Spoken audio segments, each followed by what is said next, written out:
و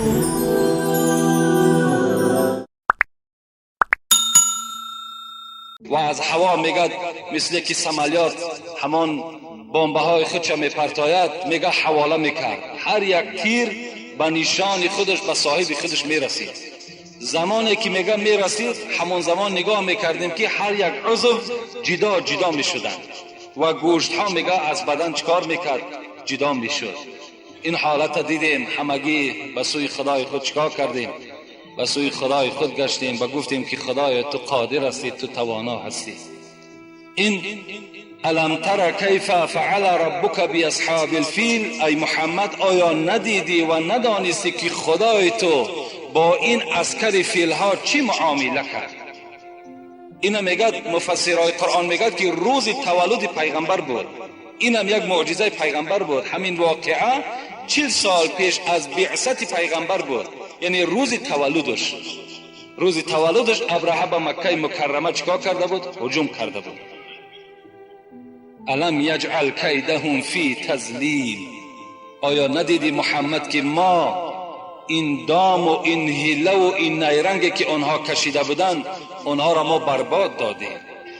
الم یجعل کیدهم فی تضلیل ترمیهم بحجارت من سجیل، اینها را ما سنگباران کردیم با سنگهای سجیل. فجعلهم کعصف مأکول، بس گردانیدیم اینها را. عصف گفته چی را میگن؟ کاهی که خایده شده است.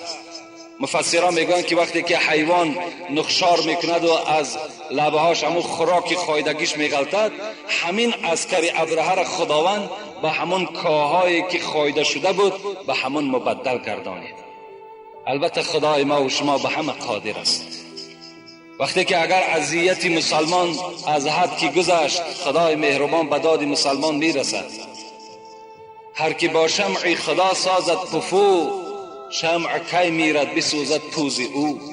البته هر کسی که به مقابل این شمع با این اسلام با این قرآن میخواهد که مبارزه برد، البته شمع او دائم در گران نیست.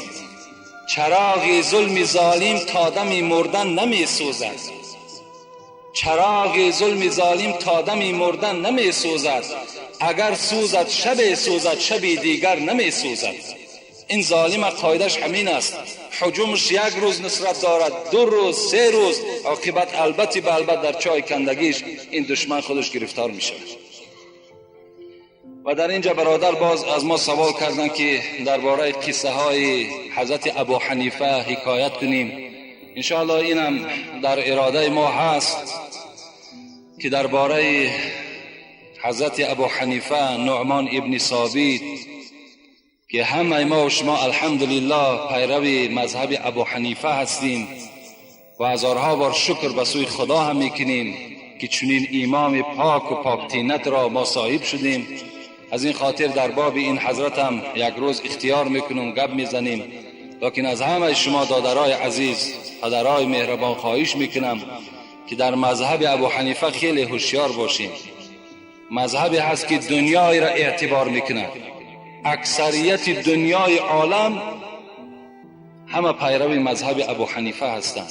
مذهبی هست که هیچ خلل و هیچ خطای در او وجود ندارد. همه شما را باوری میکنم آن چیزی که ما و شما از مسئله های کدام مسئله ای که نباشد، از عبادت است غیر عبادت است، ما و شما رفتار میکنیم، همه اینها 100% حق هستند، هیچ جای غلطی ندارد. بعضی از برادرای ما و شما میگویند بعضی حدیث هایی که ابو حنیفه انتخاب کردن ضعیف هستند. خود همون برادرها چون ضعیف هستند. ابو حنیفه هیچ وقت ضعیف نیست.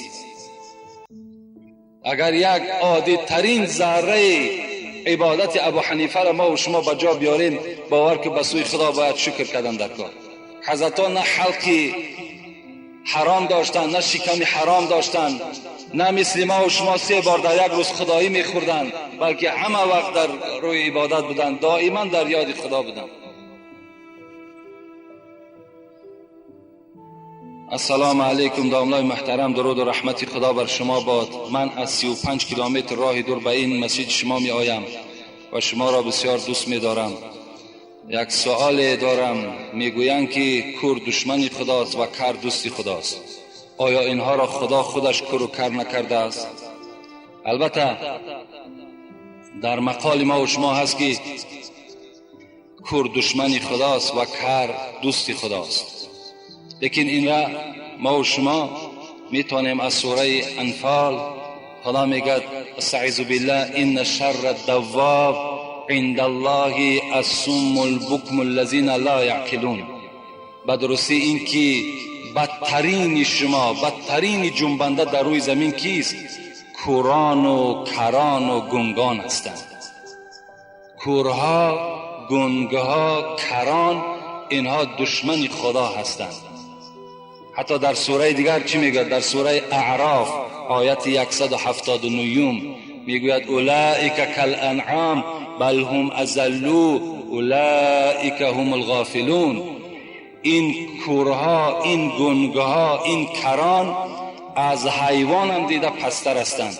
اینا طایفه غافل ها هستند. لکن مقصد از این کور و کر و گنگی که در بین ما و شما زندگی میکنن اینها نیستند. کوران کسانی هستند که حقیقت را میبینند و پیرو نمیشوند. گنگها کسانی هستند که حقیقت را میدانند و نمیگویند. کران کسانی هستند که موعظه برای آنها شنیدن خیلی مشکل است. گپ حق را شنیدن نمیخواهند. اینا کران هستند. هر کسی که اگر یک عمل ناصواب میبیند، چگونه پیغمبر گفتند اذا رأى منکم منکرا فلیغیر بیده فإن لم يستطع فبلسانه فإن لم يستطع فبقلبه و ذلك اضعف الایمان. کدام شما اگر یک کار نامشروع را میبینید، یک کار ناصواب میبینید، در خاندانتان مثال میبینید یک کارهای حرام در بالای دسترخوان‌ها چیزای حرام که میبینید، با دستهاتون تغییر بدین، این زمان شما بینا هستید. شما این زمان کور نیستید. وقتی شما چیزی حرام میبینید، کار حرام میبینید، لکن چشم میپشین میگین ای خیر خودش جوابش میگوید، این حالت در شما کوران هستید. یا اینکه شنیدن امر معروف و نهی منکر برای بعضی از برادرها اگر دل خراش باشن، اونا کران هستند. و اگر بعض انسان‌هایی که حقیقت نمیگویند، اونها گنگها هستند. اینا را خدا چی گفت؟ اولئک کالانعام، اینها حیوان هستند. بل هم اضلوا، حیوان هم خوبتر از گفت خدا، از حیوان هم دیده پستر هستند. اینا کرها و گنگها و کوران. مطلب از این است، نه این کورهای مادرزاد و نه این که به سبب بیماری ما و شما کر میشیم، گنگ میشیم و دیگر کسلات مبتلا میشیم. اینا در نزد خدا هیچ دشمنی هم ندارن. اینا برعکس در نزد خدا اگر عابد باشن، عبادت کننده باشن، ثوابهای جزیل صاحب میگردن. السلام علیکم داملا که فخر ما هستید. درباره آدم‌هایی که دل‌آزار هستند سخن‌های سخت و درشت میگویند. بسیارتر سخن گویید. آیا اسلام چی میگوید؟ اسلام ما و شما، پیغمبر خدا حدیث‌هایی که ترمذی روایت کردند که از نام ابو هریره هست، میگوید اکمل المؤمنین ایمانا احسنهم خلقا و خیارکم خیارکم لنسائهم. مکمل ترین شما از روی ایمان کیست؟ همان کسی که فعل خوب دارد، گفتار خوب دارد، رفتار خوب دارد. اینا گفتن پیغمبر خدا بهترین شما در بین شما به حساب می رود. نه آدمی که زبان درشت دارد، نه آدمی که دل‌آزار است.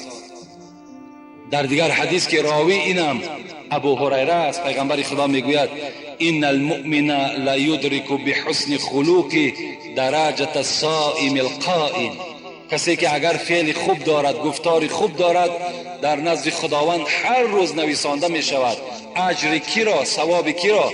کسی که روز روزدار است و شب تا به روز نماز میخواند. کسی که روز روزدار و شب تا به روز نماز میخواند، چند قدر ثواب او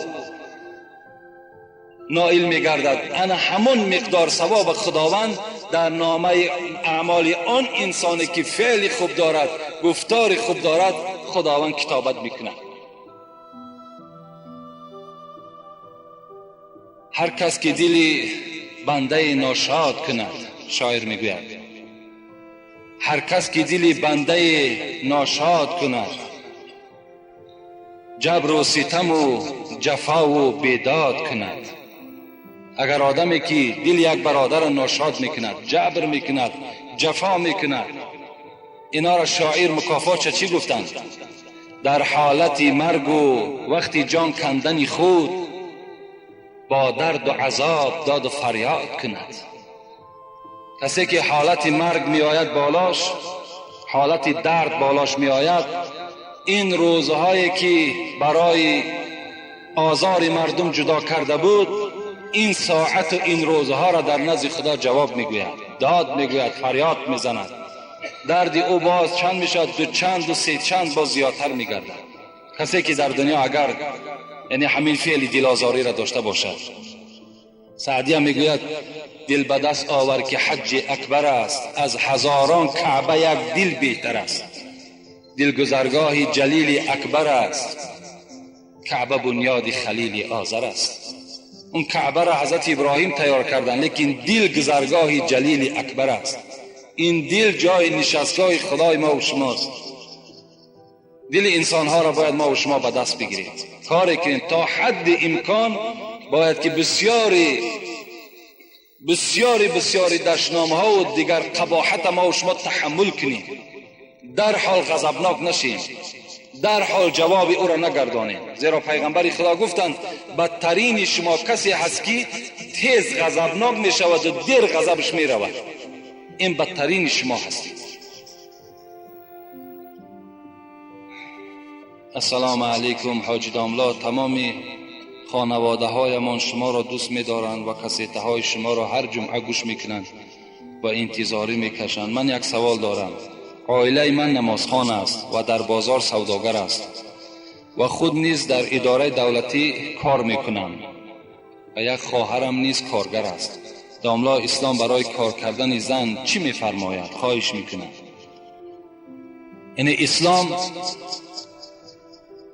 مقابل نیست که خواهر و زنهای ما و شما کار نکنند، بلکه اولا چیزی که من برای شما خبر میدهم، خواهر ما و شما نفقه او در گردن پدر و مادر است، در گردن پدر است تا وقتی که به شوهر میبراید، و زنهای ما و شما را نفقهش در گردن ما و شماست تا وقتی که اگر طلاق میخورن تا حتی در عیده هم باشن، اگر نفقهشان در گردن ما و شماست.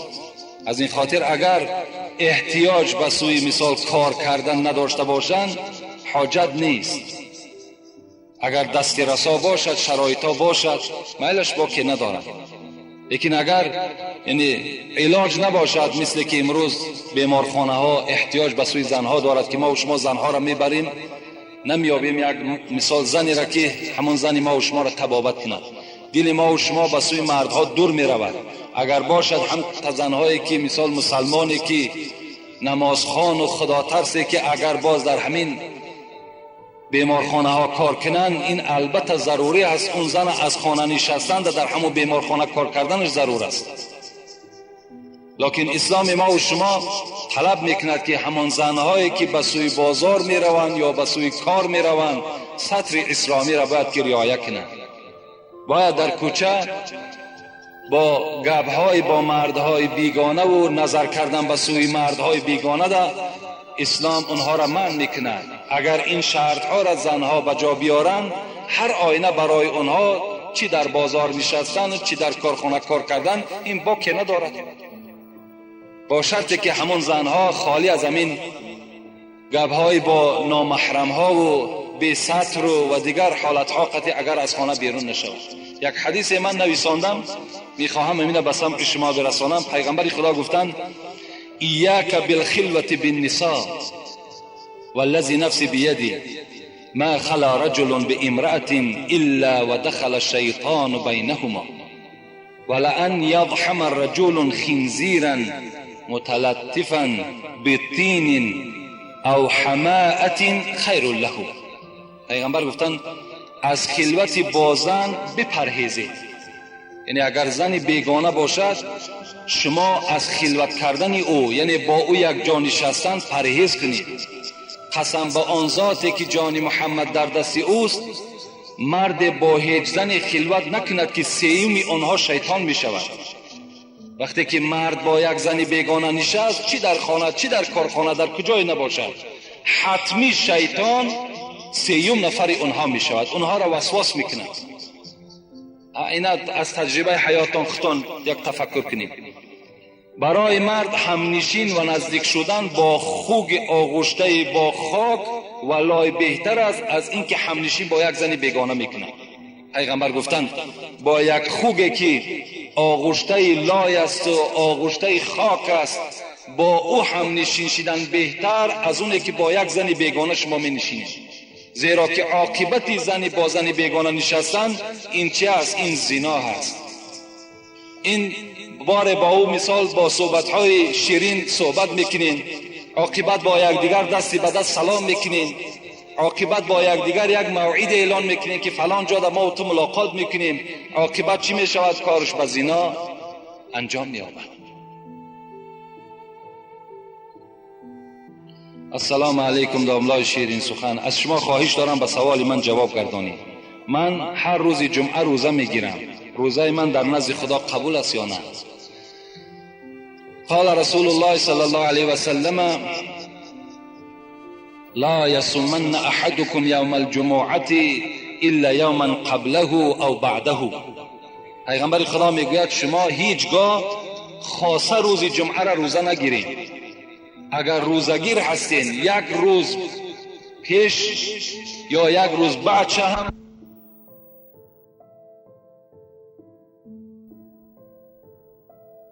در نماز با هر طرف نگاه میکنن، این چی میشود؟ آیا نمازشان ثواب دارد یا نه؟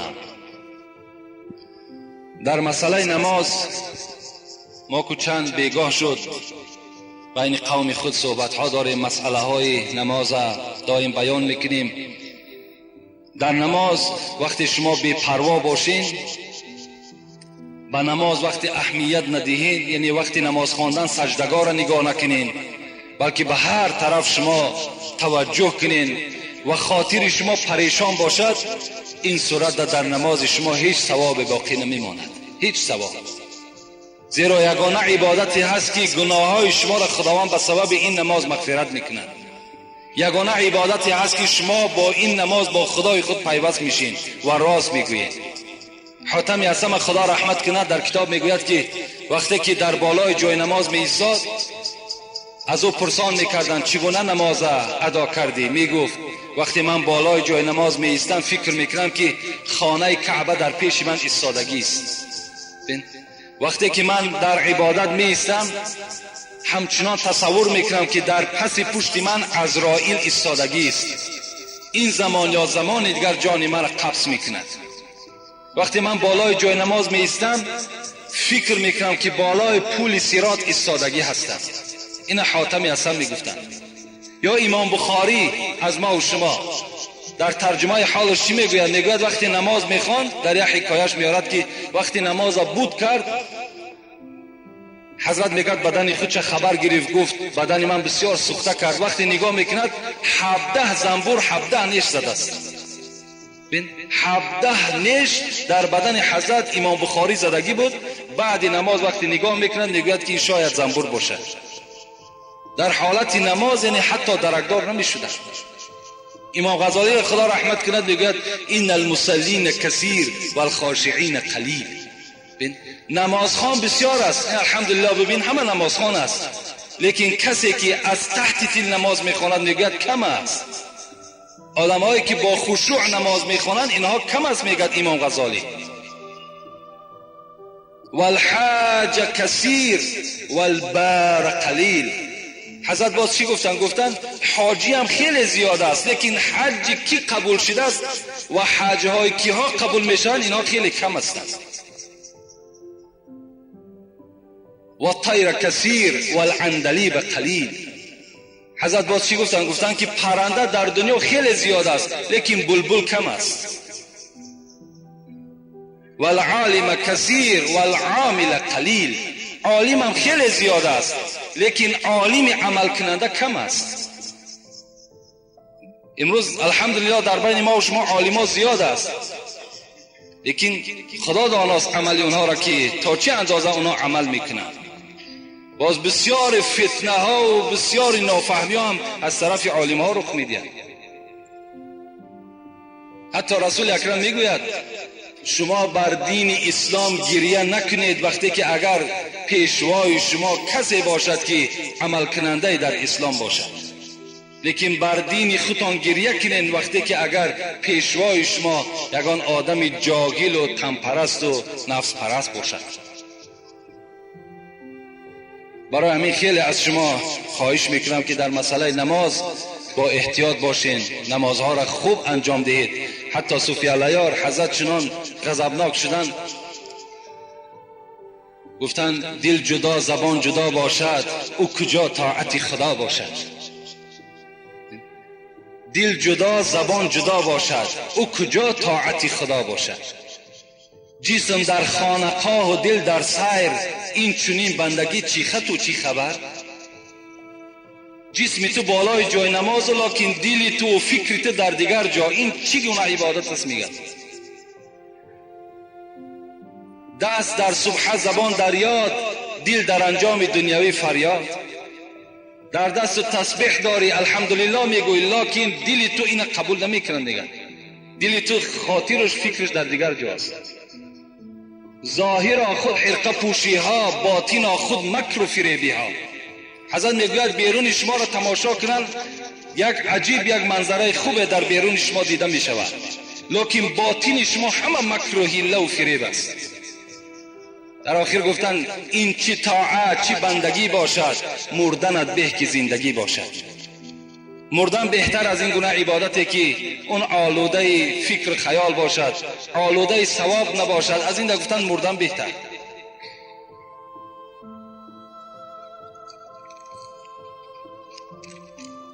السلام علیکم داملای محترم. ما یک گروه قوم مسجد از قفای ملای خود نماز میخوانیم، لیکن داملای ما نماز شام را میخواند و سله‌اش را مانده از مسجد برآمده میرود. این کار قریب هر بیگاه تکرار میشود.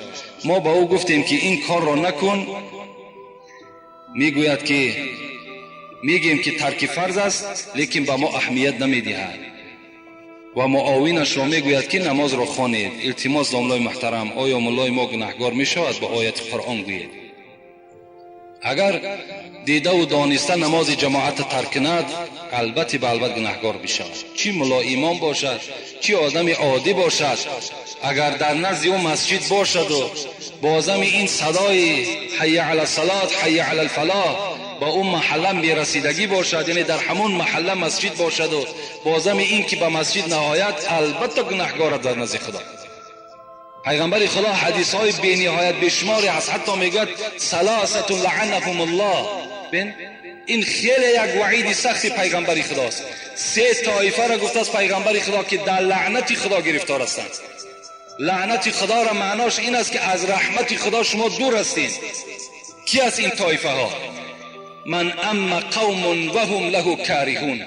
یکم همان ملایی که مردم نمیخواهد ملاگی او را و وای بزوری ملا شده است. بزوری همون منبر از خود کرده است، چی بازار بی پول باشد، چی بازار بی آدمایی که مثال در دیگر اداره ها دارد، چی مثال پشت و قناتی به قوت دارد، همون محراب از خود کرده است. لیکن مردم را دوست نمی‌دارد. به سبب چی دوست نمی‌دارد مردم؟ به سبب آنه که این ملا ارزنده محراب نیست، این علم ندارد، این تقوا ندارد، این خدا ترسی ندارد. از این خاطر مردم وای بد میبینن. پیغمبر خدا گفتن لعنت خدا بر این امام باد. دوم و امرأة باتت و زوجها علیها ساخط. دوم زنی که شوهر از وی ناراضی است، زنی که با همراهی شوهر یکدیگر قطع قهری هستند. اینا را پیغمبر خدا گفت لعنت خدا بر همین زنی که با همراهی شوهر خود ناساز هستند، یعنی گفتاری خوب ندارند، با یکدیگر ملال هستند، قهری هستند. خداوند این زن چیکار میکند؟ در غضب خودش گرفتار میکند. ایما امرأة ماتت و زوجها عنها راض دخلت الجنه. پیغمبر خدا گفتند کدام زنی که میخواهد به حساب و به حسد اگر وارد جنت شود، شوهرش در دنیا راضی بگرداند. شوهر اگر از او راضی شد، شوهر در حق او دعای خیر کرد و البته وارد جنت میگردد. و سیمش که است رجل سمع حی علی الصلاة حی علی الفلاح ثم لا یجیب. پیغمبر خدا گفت سیمش نفری که در همون محله شون یا ملایی که در همون محله ملا امام است لیکن در نماز جماعت اشتراک نمی کند، حی علی الصلاة حی علی الفلاح را میشنود، بازم این قبول نمی کند و در لعنت خدا گرفتار است. حضرت ابو هریره میگوید که لئن تملأ اذن ابن آدم رصاصا مزار، اگر در گوش فرزند آدم سرب آب کرده بریزند خیر له من ان یسمع النداء ثم لم یجیب. این برای او بهتر است از اونه که در محله مسجد هست در نماز جماعت اشتراک نمیکنه. اینا خیلی یک وعیدهای سختی است از جانب پیغمبر ما و شما در حق کسانی که نماز جماعت ترک میکنند.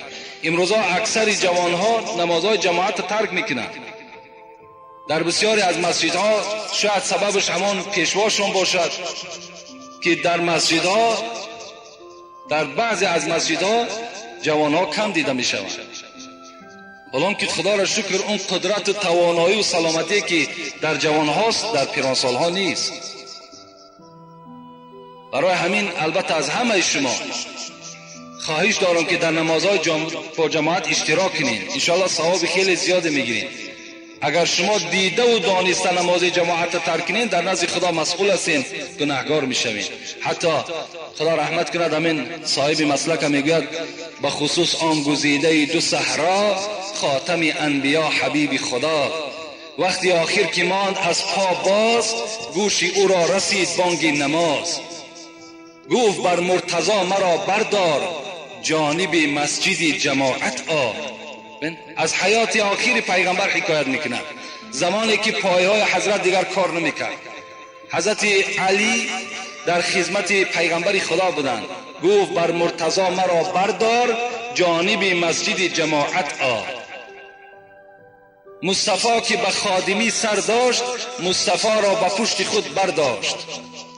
پشت پای رسول معبودی از ضعیفی به عرض می سودی، با چنین مهنت و مشقت و درد به جماعت ادای طاعت کرد. بن حضرت در حالتی که زمان یا یک حالت پس از دنیا می گذاشتند، ابوبکر صدیق پیش گذاشتند، حضرت پیش در آمدن نماز خواندند و پیغمبر خدا از پس ابوبکر اقتدا کردند، لیکن نماز جماعت اشتراک کردند. امروز مردم ما و شما چنان گفتی مولوی بندگان نفس را صد حیف نامی بندگی، بندگان نفس را صد حیف نامی بندگی، بنده صادق همان که رو به مولا میکنه. بی خبرها در فریب عشرت امروزن، با خبرها روز و شب انجام فردا میکنه. امروز بندگان نفس ما و شما شدیم. اگر در کدام معرکه که فوق‌العاده به گوش ما رسید که در فلان جا معرکه است، چی بامداد باشد چی پیشین باشد، حتمی در مسجدش نماز جماعت میخونیم، خاطر همون معرکه همون آدم. لکن از اون معرکه که در جنت خدا برای تو آماده کرده است، از اون معرکه تو چی هستی؟ بی خبر هستی. با یک شوربای پخته است ناپخته این مرد چند کیلومتر طی کردی آمدی، و لیکن برای اون طعامهای بهترین جنت هیچ اهمیت هم ندادی.